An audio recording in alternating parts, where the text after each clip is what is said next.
Semakin dekatnya dengan akhir zaman, banyak ruwaibido bermunculan.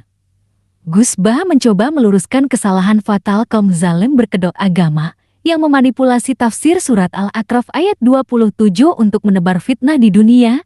Ini bukan dalil tentang hukum manusia melihat jin. Ruqyah yang tidak dibolehkan, peruqyahnya bisa melihat jin. Oh, peruqyah syariah, baik saya, Ustadz Junaidi, Ustadz Adam, pendahulu-pendahulu kami, tidak ada yang bisa melihat jin. Kalau orang yang bisa melihat jin, kita tidak pandang bulu. Walaupun dia mengaku sebagai ahli agama sekalipun, dia ngaku bisa lihat jin, matanya ada jinnya. Barang siapa ngaku-ngaku bisa melihat jin, maka kami tolak persaksiannya dan dia harus dihukum karena telah menyelisihi Al-Quran. Al-Quran ayat yang mana? Ayat 27 surat Al-A'raf di juz 8. Allah Subhanahu wa taala berfirman, "Innahu yarakum huwa wa qabiluhu min haitsu la tarawnahum." Sesungguhnya iblis dan kabilah-kabilahnya dari bangsa jin ngelihat kalian dari tempat yang kalian itu tidak bisa melihat mereka. Bisa ngaku-ngaku melihat jin, kamu ini yang ngintil adalah kuntilanak, gondoruo, pocong, babi ngepet dan lain-lainnya, sudah itu orang kesetanan, tidak usah dipercaya.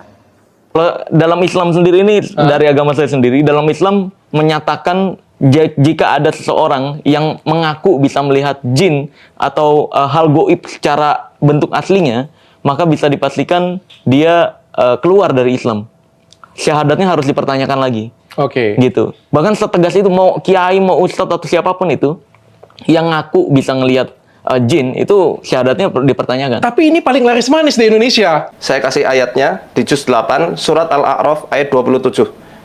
Ya bani Adama la yaftinannakumus syaitanu kama akhraja abawaikum minal jannati yanzi'u anhuma libasahuma liyuriyahuma sawatihima innahu yarakum huwa wa qabiluhu min haitsu la tarawnahum. Nah ini ayatnya.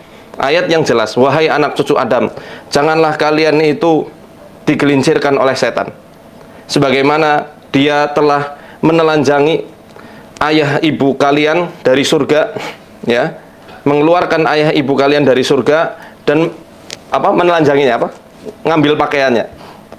Karena sesungguhnya iblis dan kabilahnya dari bangsa jin melihat kalian dari tempat yang kalian tidak bisa melihat mereka. Ini jelas loh ayat Qur'annya. Coba kita cek langsung dalam surat Al-A'raf ayat 27, ada nggak kalimat yang menyebutkan tentang iblis dan jin? Sudah jelas dalam ayat ini hanya menjelaskan tentang setan. Kok ditafsirkan dengan makna iblis dan jin? Biar tidak gagal paham, mari kita simak penjelasan dari Gus Bah tentang perbedaan antara setan, jin, dan iblis. Makhluk itu yang terkenal kan 3, manusia, jin, terus setan. Sudah kan 3 itu. Keyakinan sampean manusia dengan jin sama apa enggak? Beda kan, katanya beda. Terus jin dengan setan itu beda apa sama? Enggak, sampean jawab. Beda, rata-rata santri fikih bilang beda karena jin itu bisa mukallaf, bisa sholat, bisa enggak. Kalau setan pasti enggak sholat. Tapi pecinta orang sholat dia, kalau orang sholat datang, penggemar dia, mau ganggu gitu. Nah sekarang pertanyaannya gini, lalu ketika para ulama mengatakan jin dan malaikat itu beda, jin dengan setan beda, tapi di Quran itu ada loh ayat fasajadu illa iblis kana minal jinni fafasaqa an amri rabbi. Jelas ayatnya di surat Isra kalau nggak salah tuh, kana minal jin, kana ono sopo iblis iku minal jinni. Padahal tadi Anda yakin iblis dan jin itu tidak sekategori, tapi ayat itu kana minal jin. Caranya gimana? Gampang, sama cari di tafsir Baghawi atau tafsir Ibnu Katsir. Caranya adalah dianalisis secara lughah. Sesuatu yang nggak kelihatan atau yang gelap disebut jannah. Misalnya malam, kata Quran apa? Falamma janna alaihi lailu ra'a kaukaba. Karena malam itu gelap disebut jannah. Orang yang gila karena masturul akli disebut majnun. Karena madatul kalimah sama-sama jinnun. Madatul kalimah kan sama kan, jim nun musyaddad berarti jim nun nun. Saya ulang lagi ya, kalau malam disebut falamma janna alaihi lailu, kalau orang masturul akli disebut majnun, orang dalam kandungan disebut janin. Kullu dzalika yusamma bidzalik li'annahu mastur. Semua dinamakan itu karena mastur, tidak kelihatan. Nah, sekarang sampai tak tanya, iblis itu kelihatan apa enggak? Enggak. Berarti kalau kana ana sapa iblis minal jinni setengah barang sing ora ketok. Kecumanane minal jinni kelompok jin. Nanti kamu masalah dengan kiai Anda meyakini, "Lho jin kok iblis?" Beda. Jin itu iso ngaji.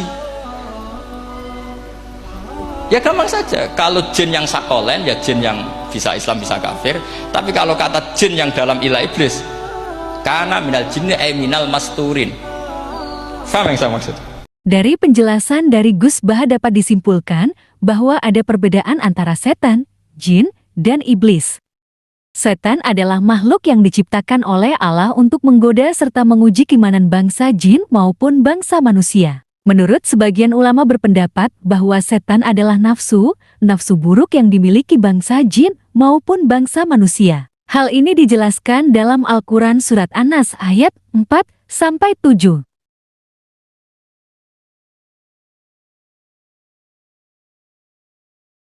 Jadi, jika ada bangsa jin maupun bangsa manusia yang berbuat maksiat dan berbuat zalim di dunia, maka mereka itu adalah pengikutnya setan. Hal ini dijelaskan dalam Al-Quran Surat Fussilat ayat 25.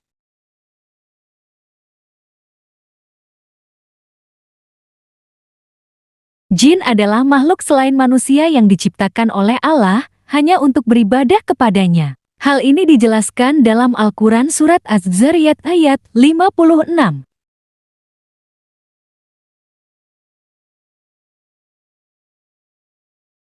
Bangsa jin terbagi menjadi dua golongan, diantaranya yaitu golongan jin muslim dan golongan jin kafir. Hal ini dijelaskan dalam Surat Al-Jin ayat 14.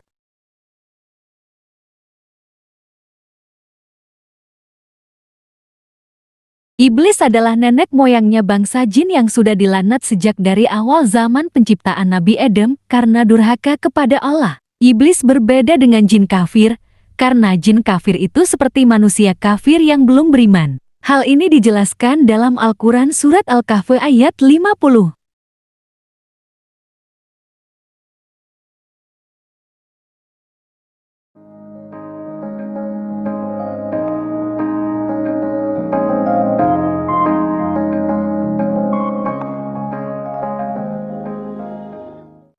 Kalau terang lagi masalah paham semacam-macam. Mau kan Allah dawuh kula ya'lamu man fis samawati wal ardi ghaiba illa Allah. Dados sing ngerti barang gaib apa sing terjadi sesuk niku hanya Allah Subhanahu wa taala. Itu menjadi firqah besar di dunia. Allah itu ngendikan hanya begini, yang tahu barang gaib itu hanya Allah.